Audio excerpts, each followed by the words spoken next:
Now then, Vinyl Monkey here, back this week in the old den after last week's outing into the garden.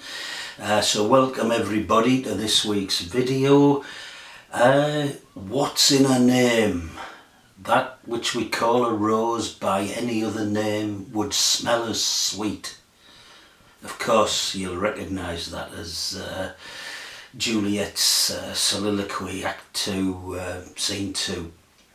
In Romeo and Juliet, where Juliet's trying to make the case that the Montague name was meaningless and that her and Romeo should be together regardless of names. Names are irrelevant. And that may or may not be the case. I think there'd be some people who'd disagree with that. There'd be others who'd point to the sort of way that names place you in sort of historical, social, cultural sort of contexts, and yeah, but anyway, it just struck me as interesting the other week, and I'm probably the only person who it struck as interesting, so apologies for that, but that I happen to have at least 5 different artists who share my surname. Now I know you thought my surname was Monkey, but it's actually Walker. And Walker is, in fact, I've just checked this up, it's the 15th most common name in England and the 17th most common name in Scotland.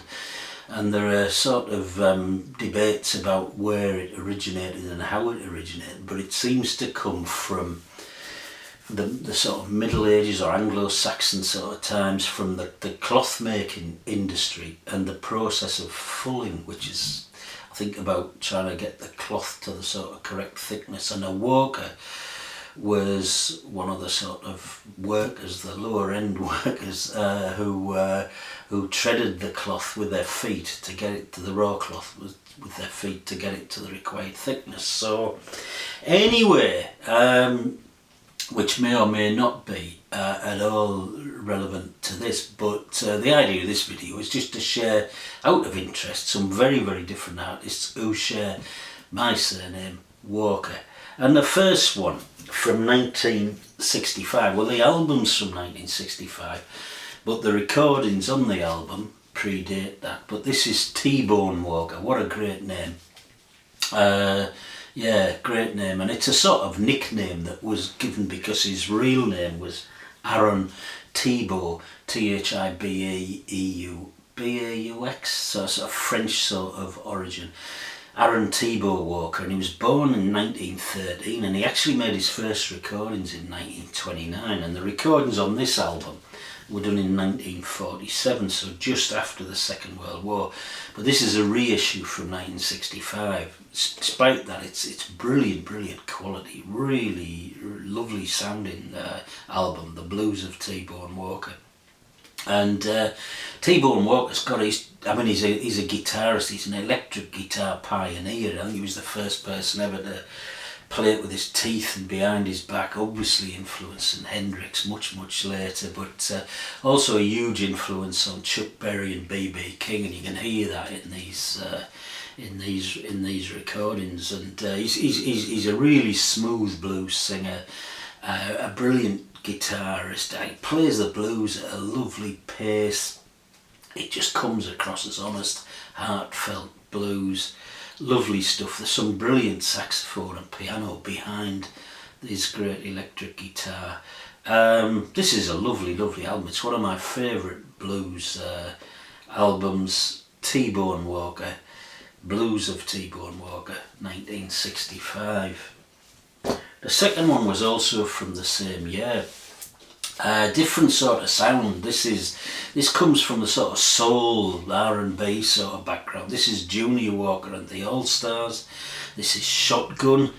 Junior Walker was actually born Autry DeWalt Mixon Jr., but his stepdad was called Walker, and he took his name, and of course he had the Junior moniker already on it. So he formed this band, Junior Walker and the All-Stars, and Junior Walker himself was a great saxophonist, and he joined the Motown stable, and he wrote music and songs. He had a great sort of rough R&B voice. and it was just good time party music. I mean, on this album, the title track, Shotgun, the sort of moody opener I really like, Cleo's Mood, Do the Boomerang, Roadrunner, just great party music. Maybe half of them are instrumentals on here and half got vocals. Probably prefer the instrumentals, to be honest, but a really good album. It would have had a really good cover, I think, if it hadn't had this awful sort of khaki brown black background. It's a funny colour, that, isn't it, for an album, I think. But I love this saxophone with the sort of shades of colour coming out of it, which sort of gives a good feel for the sound of the album, I think. But I really like it. Shotgun, Junior Walker and the All Stars from 1965. My next one is 3 years later, and this is the incomparable Scott Walker. I absolutely love Scott Walker's work.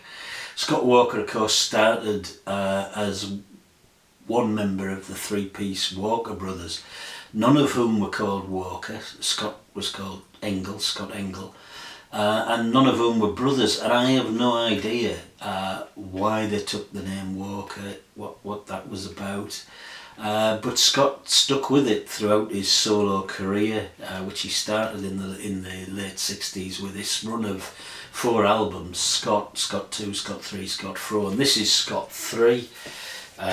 Great cover with the picture of Scott Walker in a reflection in an eyeball.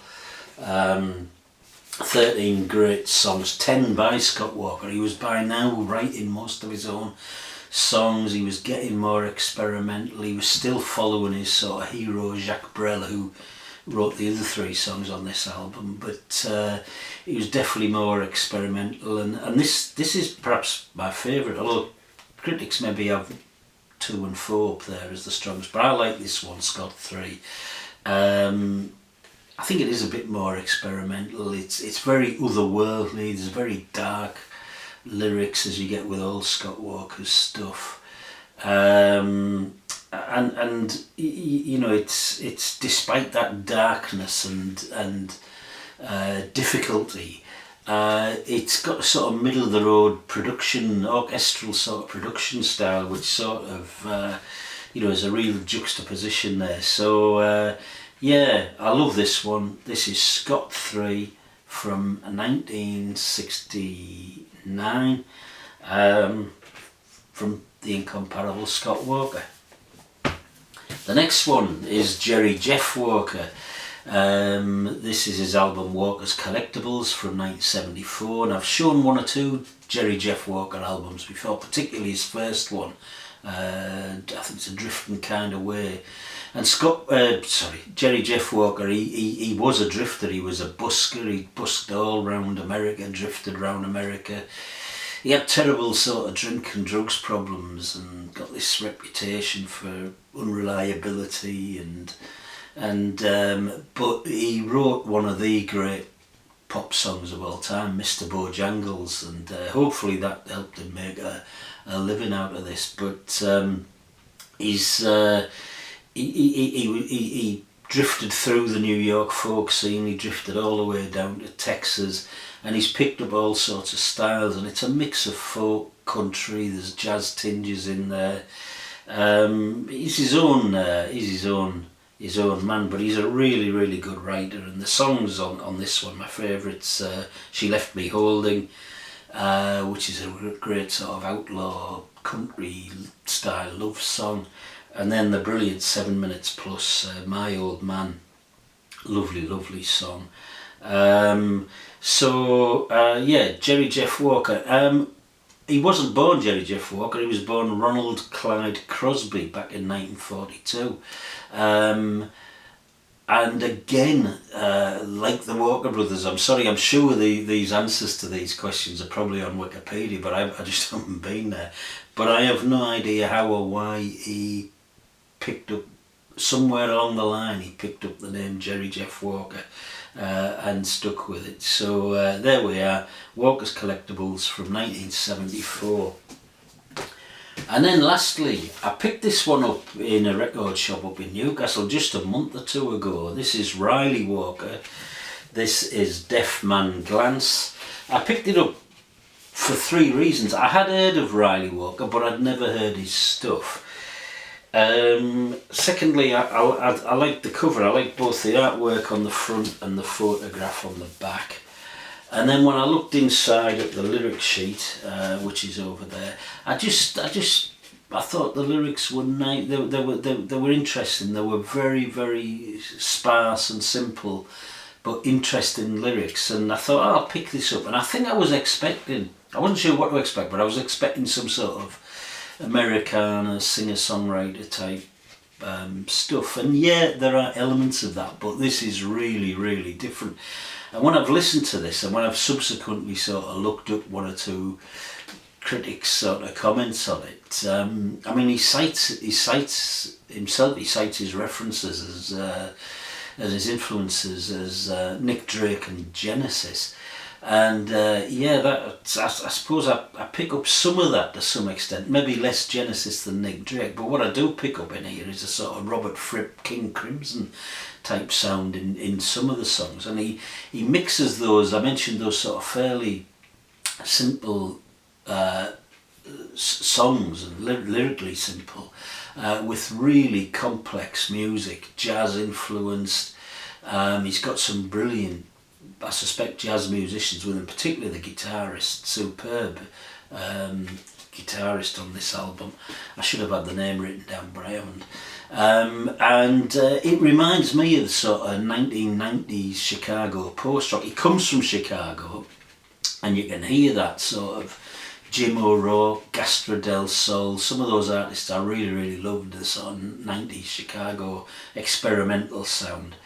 And this is just a really, really interesting album, and it's one that you can, you get into, and there's different elements within the songs, musically and rhythmically and everything, to keep you sort of interested and focused. And this is an artist I'm going to be following up with and trying to listen to some of his other stuff, I think. So that's Riley Walker, who I guess was originally called Riley Walker, and this album dates from 2018, Deaf Man Glance. So yeah, what's in a name? Well, I don't know, maybe nothing, who cares, but thanks very much for listening. Hope you might join me next time, which hopefully, all being well, should be next week. Thanks again, cheers, ta-ra.